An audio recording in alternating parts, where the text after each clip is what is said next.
हिमालय की तलहटी में बसा हुआ एक अनोखा जंगल, उत्तराखंड की गोद में छिपी एक सपनों की दुनिया। ये है जिम कॉर्बेट राष्ट्रीय उद्यान का एक महत्वपूर्ण जोन, धिकाला, जहां बहती है रामगंगा नदी, जो यहाँ के वन्य जीवों की जीवन रेखा है और इस अद्भुत जंगल को दो विभिन्न परिदृश्यों में बांटती है। एक तरफ रामगंगा के इस किनारे फैले हुए हैं घास के मैदान, जो हाथियों से लेके अन्य शाकाहारी जीवों के साथ साथ बाघों का भी घर है। वहीं रामगंगा के उस पार है पहाड़ियों से घिरी ये घाटियां और श्वेत पथरीले रास्ते।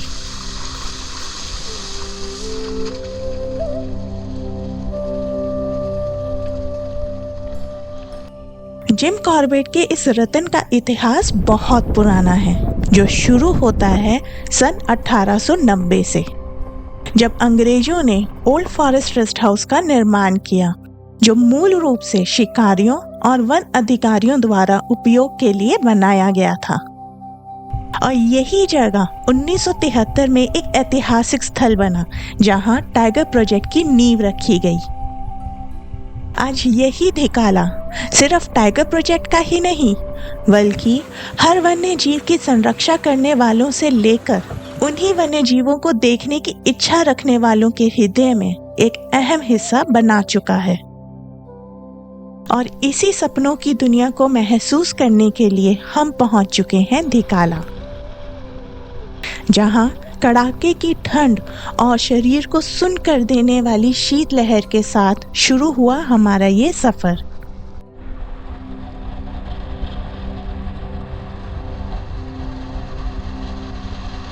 ओस की चादर ओढ़े हुए ये घास के मैदान, तो कहीं धवल पत्थरों से सिमटी ये रामगंगा, यहाँ की हर जगह अपने आप में एक प्राकृतिक नजारा दिखाती है।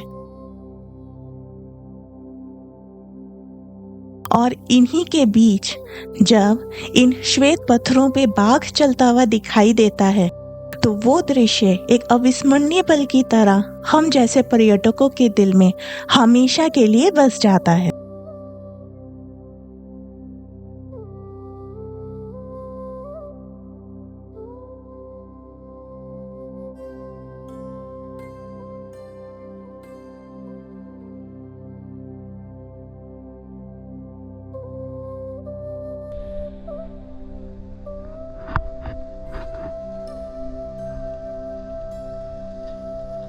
ठंड के मौसम में बाघों को तो दूर, इन ऊंचे घास के मैदानों में किसी भी जानवर को देख पाना बहुत मुश्किल है।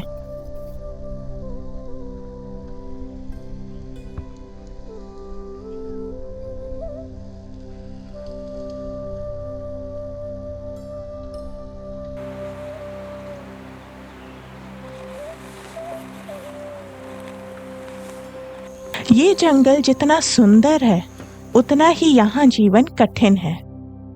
जितना इन घास के मैदानों में छिपना आसान है, उतना ही मुश्किल है इन चट्टानों में शिकार करना।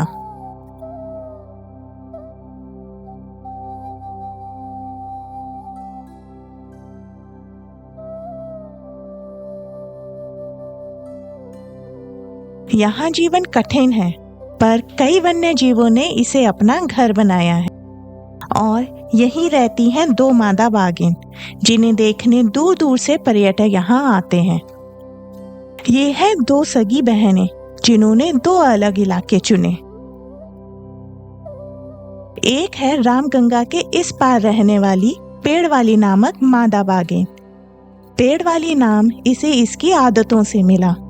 छोटे में ये पेड़ पे चढ़ना पसंद करती थी और इसलिए इसे लोगों ने पेड़ वाली कहना शुरू कर दिया। तो वहीं दूसरी ओर है रामगंगा के उस पार रहने वाली पारवाली नामक मादा बाघिन। इसे लोग जूनियर पारवाली के नाम से भी जानते हैं।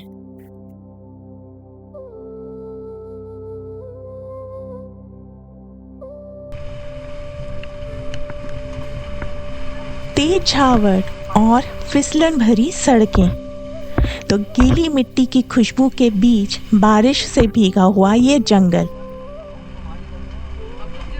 नया दिन और नए दिन की नई मुश्किलें।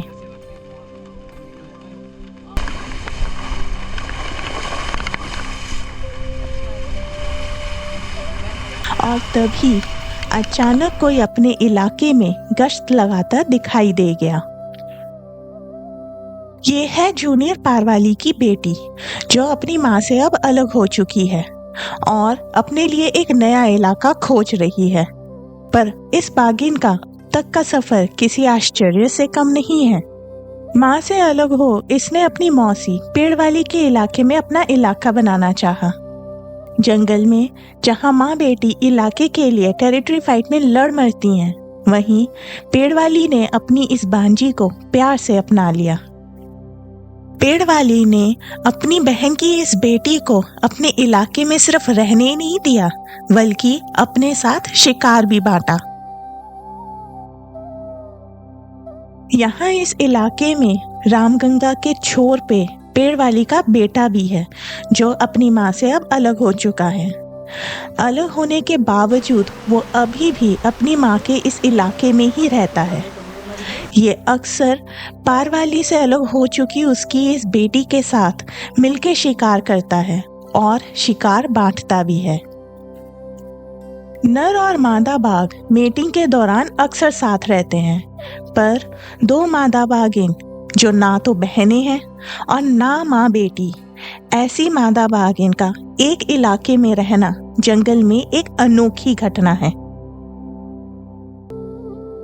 अब देखना ये है कि पारवाली की ये बेटी जब भी मीटिंग में होगी या शिकार में कुशलता हासिल कर ये एक प्रतियोगी के रूप में पेड़वाली के सामने होगी, तब भी क्या इसकी ये मौसी इसे इतने आराम से अपने इलाके में रहने देगी?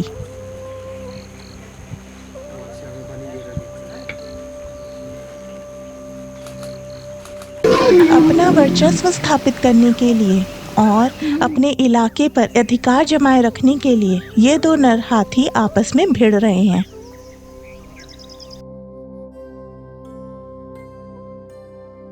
इस लड़ाई में बुरी तरह से पिटने के बाद ये टस्कर अभी डरा हुआ है।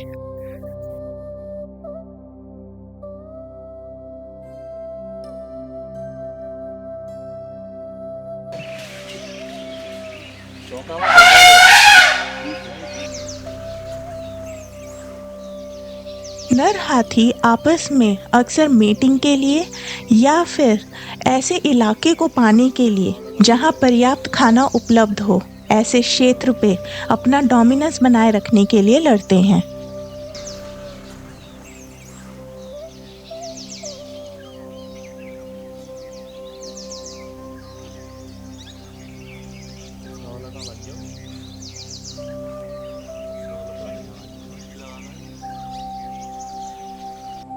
नर हाथी अकेले रहते हैं और मेटिंग के समय ही झुंड के आसपास आते हैं, या कभी कभी अगर अच्छा खाना उपलब्ध हो तो उस खाने पे अपना हाथ साफ करने।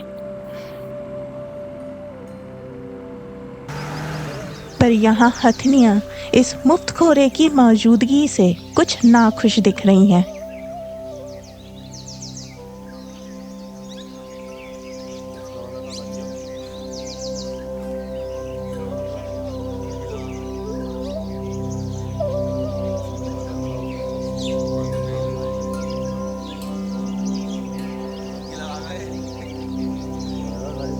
मादाएं खतरा महसूस कर बच्चों को अपने घेरे में ले चुकी हैं।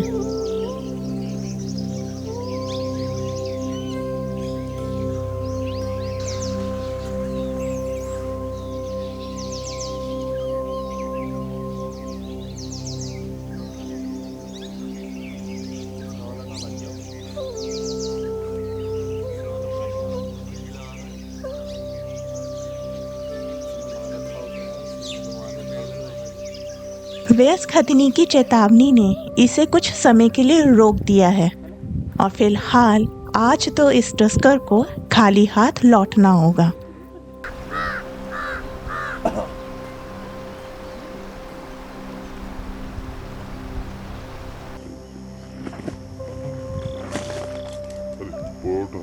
दिन भर की दौड़ के बाद थोड़ा विश्राम और नई दौड़ की तैयारी।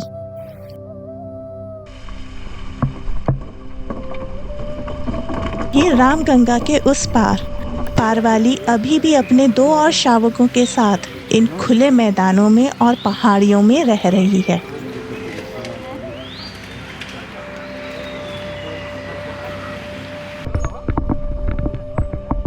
टूरिस्ट क्षेत्र के नजदीक रहने की वजह से इस परिवार को अब इन गाड़ियों की आदत हो चुकी है।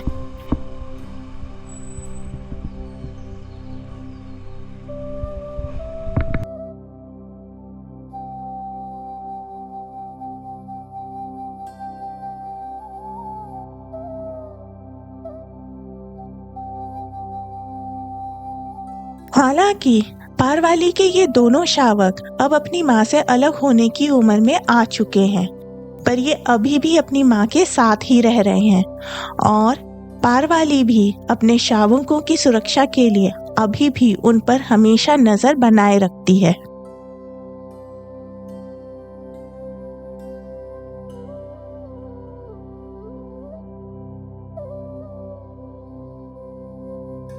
ये है पारवाली की दूसरी बेटी जो अपनी बहन की ही तरह निडर है।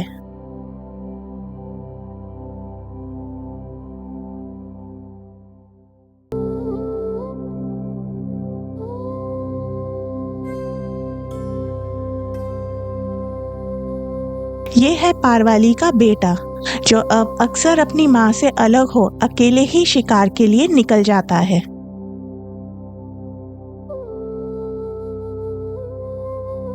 पारवाली के ये दोनों ही शावक कभी कभार शिकार की तलाश में रामगंगा के उधर घास के मैदानों तक पहुंच जाते हैं। कई बार इन दोनों बहनों का परिवार, चाहे वो जूनियर पारवाली हो या पेड़ वाली, कोई ना कोई शावक अक्सर घास के मैदानों में दिख जाता है।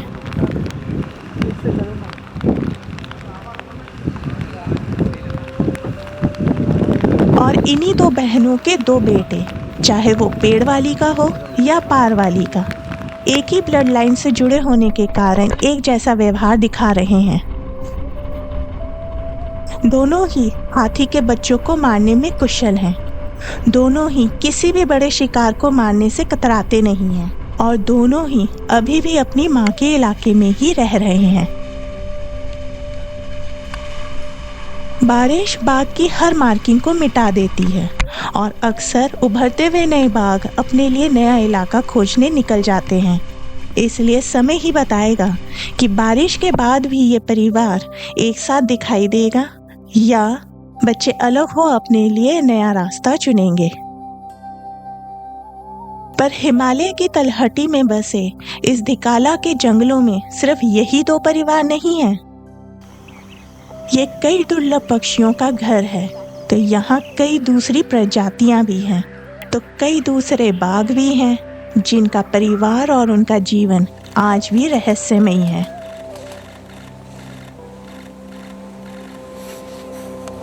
चलो।